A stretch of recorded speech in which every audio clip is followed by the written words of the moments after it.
Alright YouTube fam, part 8, we're still priming. This is the final coat of primer I've just put on here. What I did was I filled all the doors, all the dents and dings, and I've got another coat of primer after sanding it all down with 600. Okay, same with these doors here. There's a heap of little mini dents along the top of this that I never really noticed, so I've skimmed them all with filler, given it another 2 coats. Same with this bit here, it was all dented. I'm not sure how they managed to dent it as bad as they did, but it's filled now, it's got filler on it, so happy days. As you can see, I've done inside the doors again. I've done the whole bloody van again, to be honest. But it's looking a lot straighter now.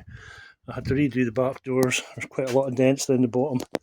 I never really seen, but she's looking pretty straight. So happy days man, happy days. Gave in here another quick coat, just for protection as much as anything. And I refilled it over there and at the edges. Don't know how they managed to get so bad, however. Developments in the quarter panel front.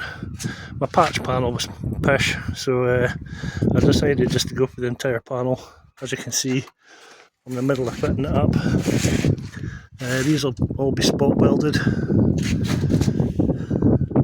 to take the door off, obviously, but it's fitting up alright, to be fair. Just a couple of bits I need to adjust, like so this little hole here. Not happy about that, but the whole panel needs to go that way so that this bit lines up with this bit. On the front as well, these clamps are great. You can clamp in position. Also I've joined it here, just used a thin disc to cut it out. This will all get welded, and at the top here I've cut it back. I'm just going to overlap this, and you can cry all you like and say, oh, it needs to be butt welded, but you can kiss my butt, it's not getting butt welded. I'm just going to overlap it and fill it. It's 1mm thick panels, it's not going to make any odds whatsoever. And a major catastrophe with this bit down here.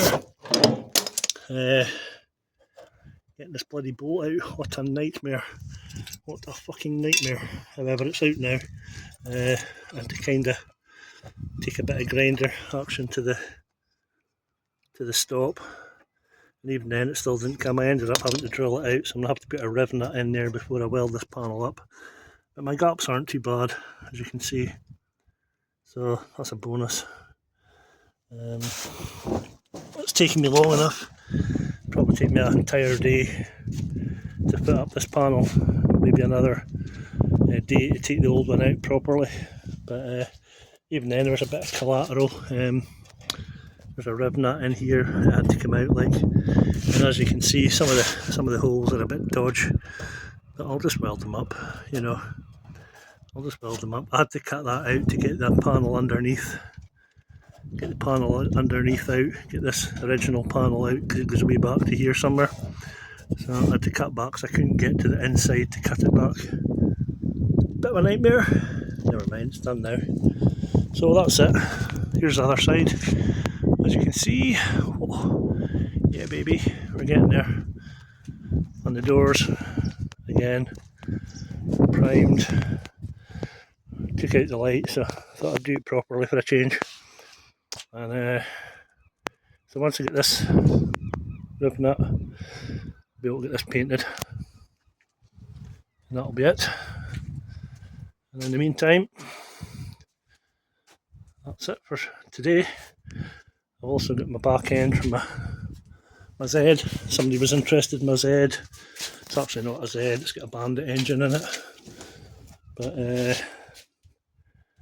I've got new front and back end to go on it. New forks, yokes, wheel out of an R1 for the front, and a 675 Triumph for the back. So it's going to look trick as a trick thing. I'll be able to blast around in the summer on it. Happy days man, happy days. Next time we come back, I promise I will have some colour on this. Alright, thanks for now. Cheers for watching, bye.